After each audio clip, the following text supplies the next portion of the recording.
The U.S. State Department has recently expressed disappointment at the Indian government's refusal to allow a delegation on religious freedom to visit the country this week. 3 delegates from the U.S. Commission on International Religious Freedom were scheduled to visit India, but they were not granted visas.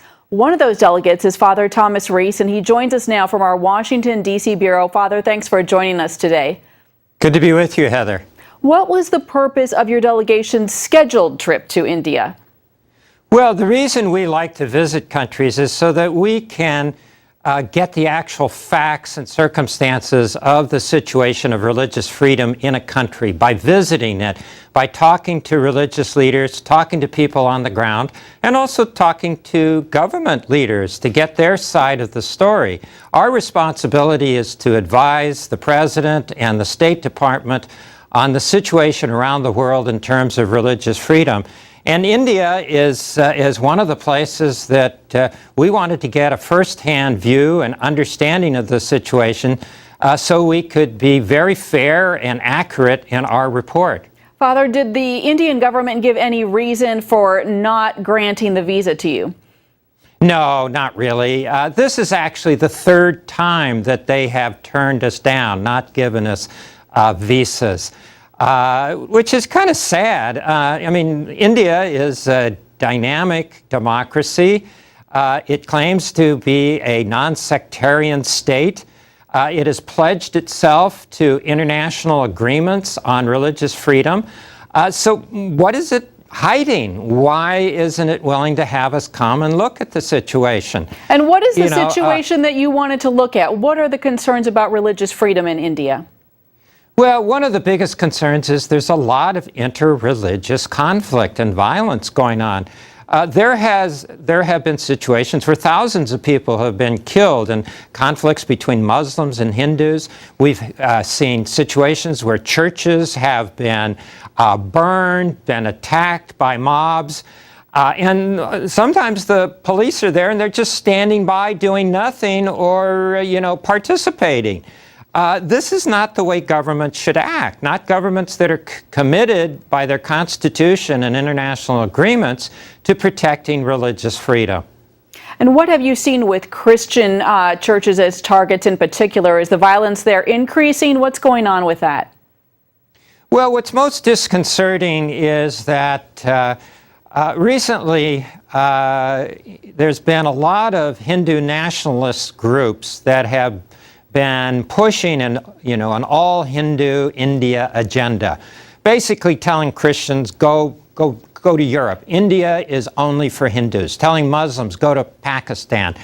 And so we've seen that kind of atmosphere, that kind of rhetoric encouraging radicals to attack churches, to disrupt religious services, to actually injure and rape people who, Christians and others who, don't follow the same faith they do.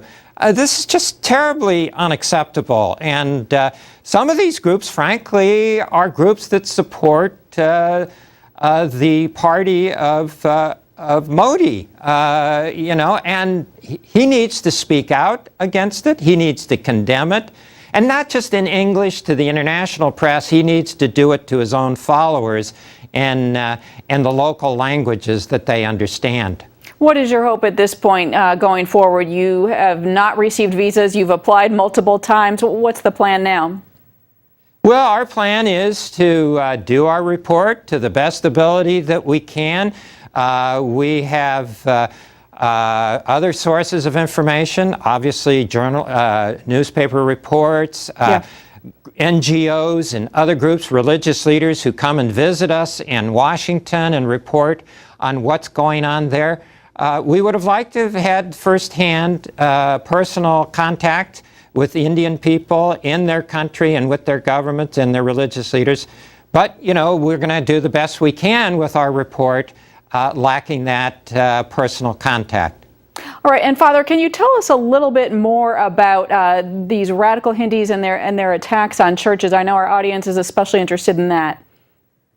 Well, it's really bad. One of the things, for example, is that, for example, if a Hindu decides he wants to become a Christian, okay, you know, I mean, under international agreements and any concept of religious freedom, a person should be able to follow their conscience, to either change their faith or keep their faith, whatever they want.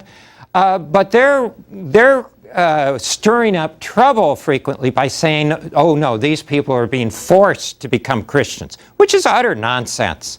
And then, so that riles up mobs and crowds to attack Christian churches and Christian ministers. This is the kind of thing that we're very concerned about. All right, Father Thomas Reese, a lot going on, a lot to pray about. Thanks for joining us.